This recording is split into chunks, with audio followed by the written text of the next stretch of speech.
There is one very deep place on our planet. It is called the Mariana Trench. You've probably already heard something about it before, haven't you? As we were all taught in school, Everest is the highest place on Earth, and perhaps you learned that the Mariana Trench is the deepest. And that is probably all you learned. The average person's education ends there. Few are given a larger account of the how and why of this mysterious abyss. You cannot imagine what secrets this place hides, and how strange are the creatures that live there. This deep furrow in the earth is in the west of the Pacific Ocean, near the Mariana Islands, from which its name is taken.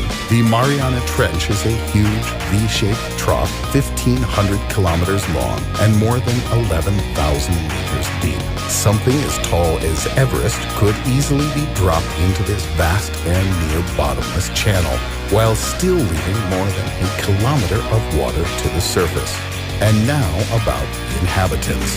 For ages, it was believed that emptiness reigned and life there, a priori, was impossible in such a remote and monstrously deep place. The Soviet ship Vityaz proved otherwise in 1958. Scientists discovered life at a depth of 7,000 meters. More and more evidence was revealed that the inhabitants of the Mariana Trench existed not only in huge numbers, but also that time and the eons had not affected them in the least. In addition to all kinds of bacteria, invertebrates, and mollusks, there are enormous unidentified creatures to this day. These are real monsters. 1960, Jacques Picard, a Swiss researcher, was the first to attempt an expedition to the bottom of the Gargantuan Gorge. Jacques and his partner, with the help of the deep-water bathyscaphe Trieste, reached the lowest point of the world ocean, the so-called Challenger's Abyss, almost 11,000 meters below sea level. These two brave men stayed there for no more than 20 minutes, but they saw enough to say there is life on the bottom of the Mariana Trench. The discovery was a worldwide sensation. It is 1,100 times higher than our normal sea level atmosphere, approximately 3 tons per square centimeter.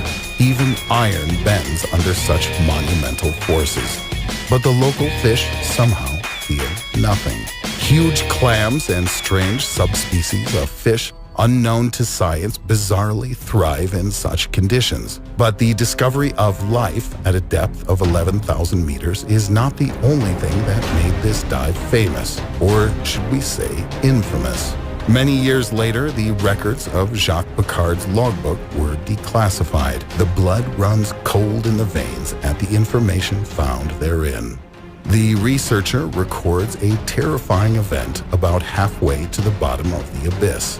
Quote, "A large disc-shaped object is accompanying our bathyscaphe and is visible through the porthole. The object is maneuvering and clearly looking at us. The object was seen clearly. There was no mistake. Unfortunately, or perhaps to the joy of our adventurers, the object disappeared from view after a few minutes. Who or what it was is still unknown. Our lack of knowledge about the nature of this phenomenon suggests that it may indeed perhaps be a creature from an unknown underwater civilization, or maybe some descendant of some more ancient, intelligent beast." Speaking of ancient creatures, 1985.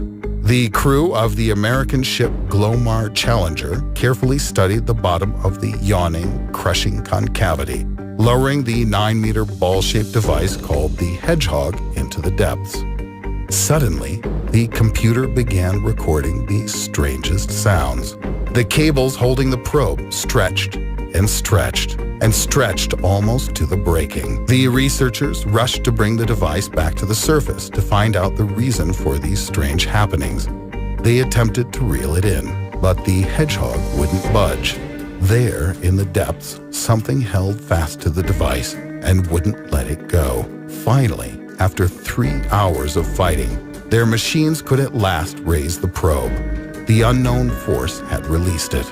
And then, as the probe was pulled from the sea, a terrible sight was revealed to the scientists. The probe looked as if it had been in the jaws of an underwater monster. There were bite marks on the plating, and some of the steel cables had been torn off.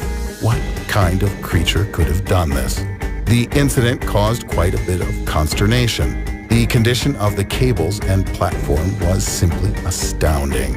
To contain this wave of fear, as all the team members were extraordinarily frightened, the official version of the incident was that the platform got stuck on a rock, which is what caused the damage.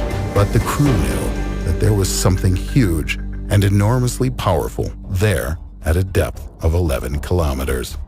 According to the official version, everything was the same as previously discovered. The bottom of the Mariana Trench is covered with various mountains, but the precise area where the studies were conducted was barren. There was not a single rock. There was nothing for the probe to get caught on.